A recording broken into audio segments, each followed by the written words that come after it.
Hey everybody, how's it? Aloha. Well, you know, I've done a couple of drum cam videos and you know, the playthroughs and stuff.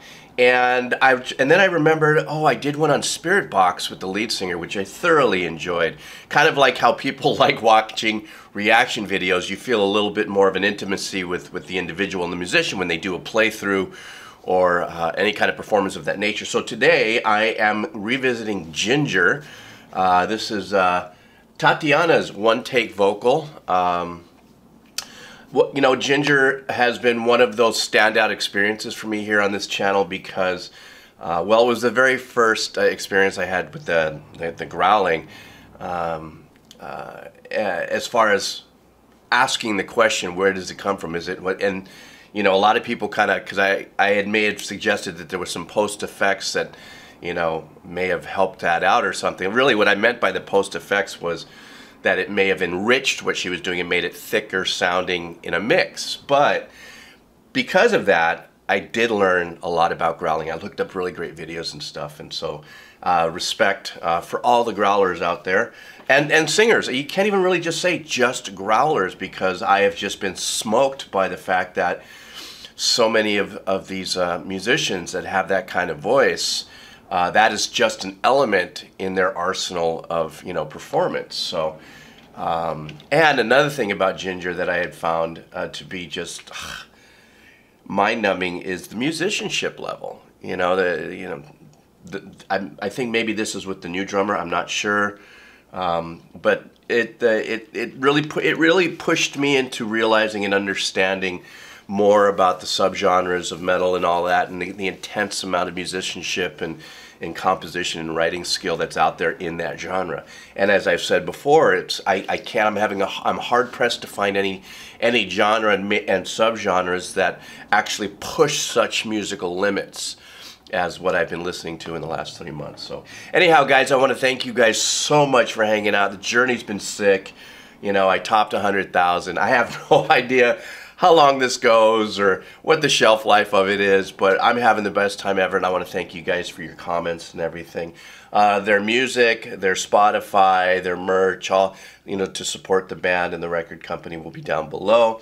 You know, my channel is not monetized. If you see ads, it's publishers, copyright claim. I know the last video I did had like 7 ads, and I'm so sorry, guys, but it isn't me. YouTube won't even monetize mine yet. I don't know, maybe if I'm supposed to get a prize or something, and for 100,000, maybe I get an account executive. But that all being said, but if you would like to buy me a cup of coffee, all right, that link will be down there below. So anyhow, let's do this. Ginger, Judgment and Punishment, Tatiana's one-take vocal performance. All right.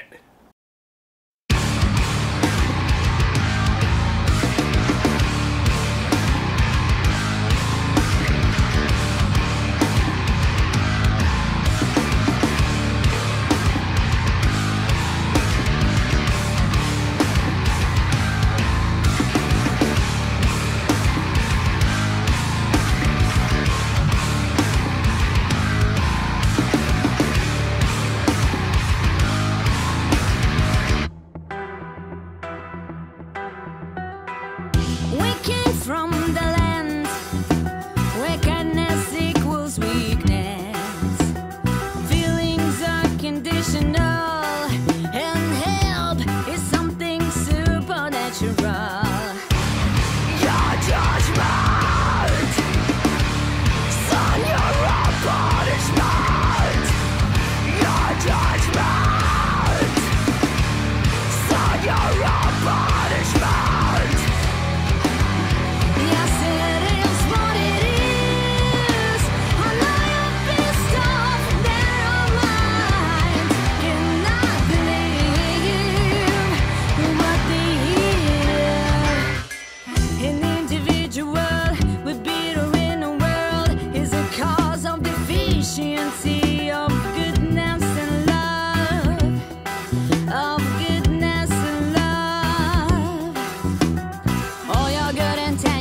I'm muted and disabled. Booyah!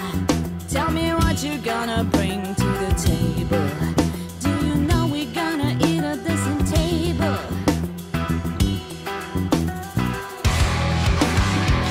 All right, totally catching me off guard with this composition.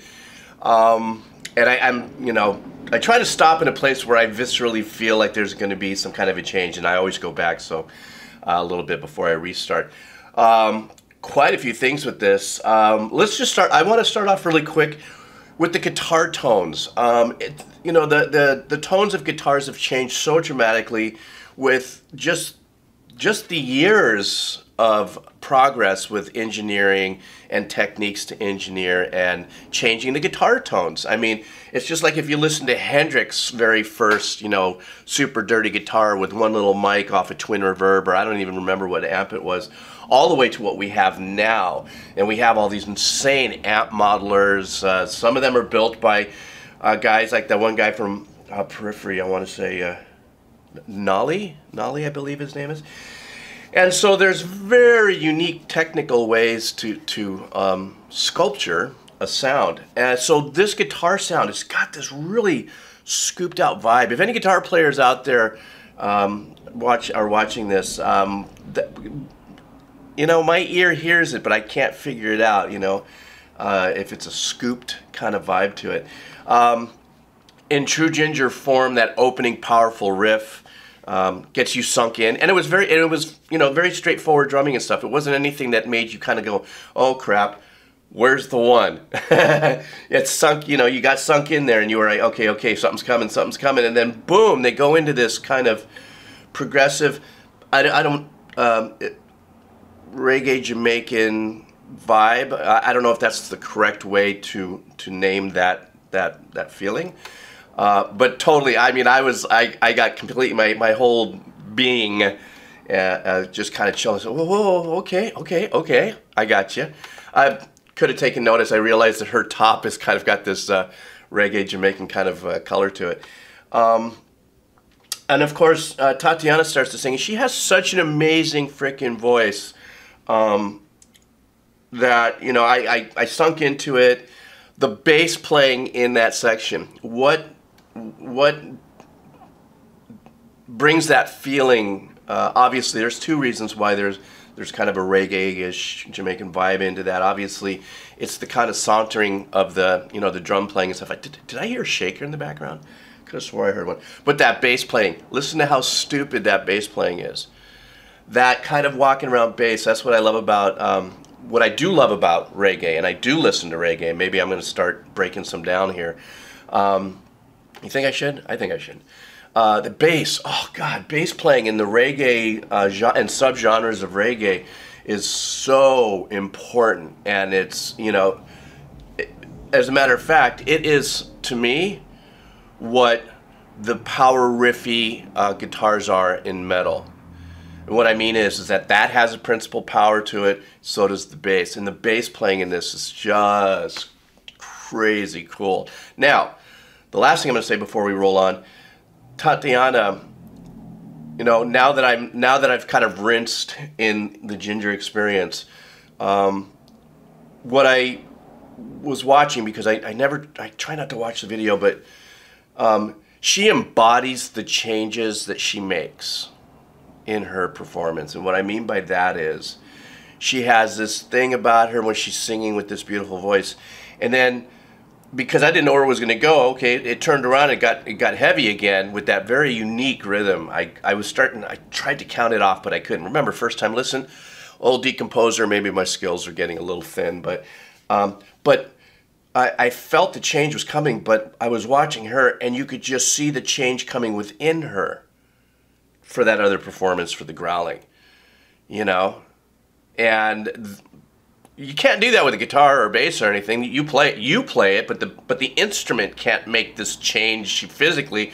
She makes a complete change to bring that power out, and for that performance, like that performance means she's gonna show it physically, and then when she came back in, she was back into this like, hey, sup, hey, how's it? Good morning, sun right in my eye. All right, let's go back. I babble. Bring to the table. Do you know we're gonna eat at the same table? This is what it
That whole series of rhythmic changes in their arrangements,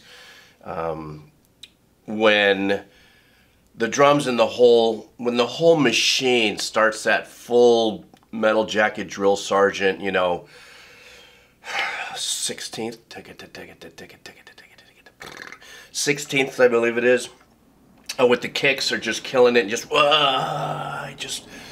they took us through a series of journeys there. They kept the energy very much on 10 through that whole section, but they kind of treated us to this kind of rhythmical, you know, carousel of changes that didn't allow you to really lock onto anything, except there were some times when the drummer actually was squaring off on the hi-hat, and that kind of felt a little comfortable.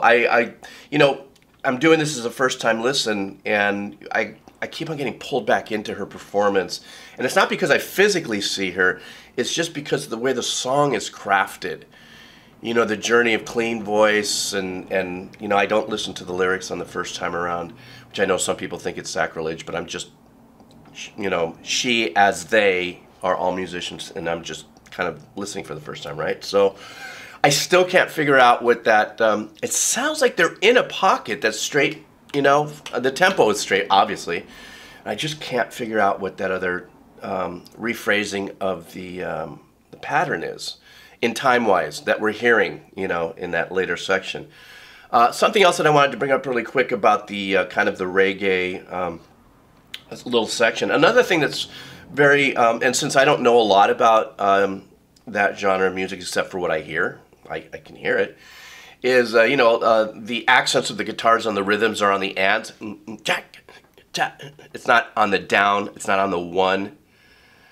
And so that's a kind of a sure sign part of the formula that is part of that. And another thing is that the other guitar was also doing just this very cool picking pattern that kind of accented that. So when they genuinely went into that pocket, it was more than just the bass that was holding that thing. I mean, bass could really play straight through that also in reggae, but anyhow, I yammer on, but I just wanted to bring that up, that I'm kind of stumped with that rhythm pattern.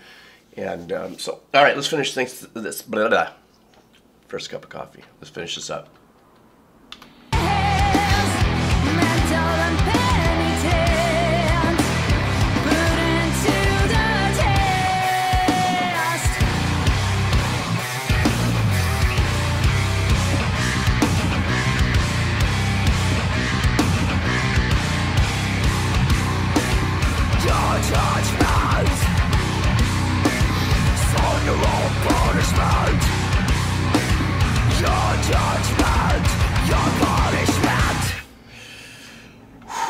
Wow, man, that's a great way to wake up my Monday morning, that's for sure.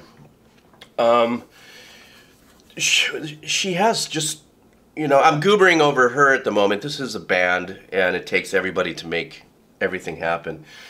But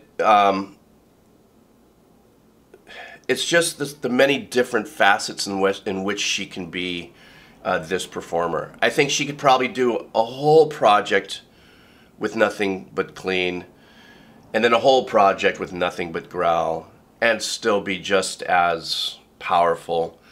And what I mean by that is that I could listen to her sing clean for 2 or 3 songs and not like feel like I wasn't getting served up, you know, metal without going into the growling. Or if she did a whole track on the growling, it's just an incredible talent that all the growlers have, that, and then that exponential talent when they have that kind of a clean voice on top of it.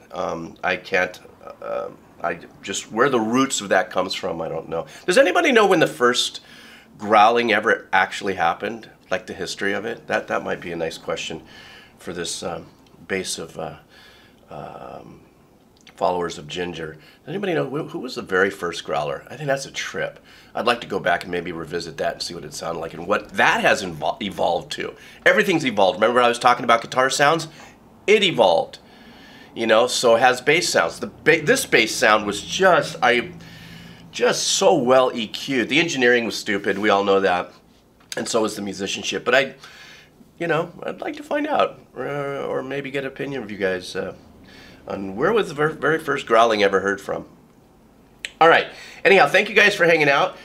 This week I'm going to be busy here, so I'm going to go through new, through old. I got a ton of suggestions. Thank you guys for the comments. Thank you guys for the support.